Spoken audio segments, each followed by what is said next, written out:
পাহাড়ের খুব মনোরম দৃশ্য, আসলে না দেখলে বোঝা যায় না। আল্লাহর এই সৃষ্টির মধ্যে কত সুন্দর এই লীলাভূমি, কত সুন্দর আল্লাহ এই পাহাড়ের মধ্যে লুকায়িত রেখেছেন, এমনকি পুরো পৃথিবী জুড়ে লুকায়িত রেখেছে, যেটা আমরা না দেখলে উপলব্ধি করা যাবে না। পাহাড়ের পাশে এখানে দেখা যাচ্ছে অর্থাৎ এক জাতীয় লেক, যেটাতে পানি এমনকি মাছের চাষ করা হয়েছে। আমার পিছনে দেখা যাচ্ছে বড় একটা লেক।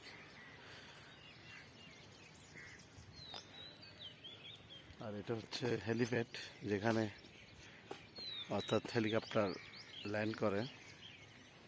খুব সুন্দর একটা জায়গা। আসলে প্রকৃতি দেখতে হলে ঘুরতে হবে, সবাইকে দেখতে হবে। না ঘুরলে বোঝা যাবে না প্রকৃতি কত সুন্দর। ঘরের চার দেওয়ালের মধ্যে বন্দি থাকলে আমরা এই প্রকৃতির যে সৌন্দর্য সেটা আমরা উপলব্ধি করতে পারবো না। তাই সবাইকে প্রকৃতির সৌন্দর্য উপভোগ করতে হলে আসলে ঘোরা খুব দরকার।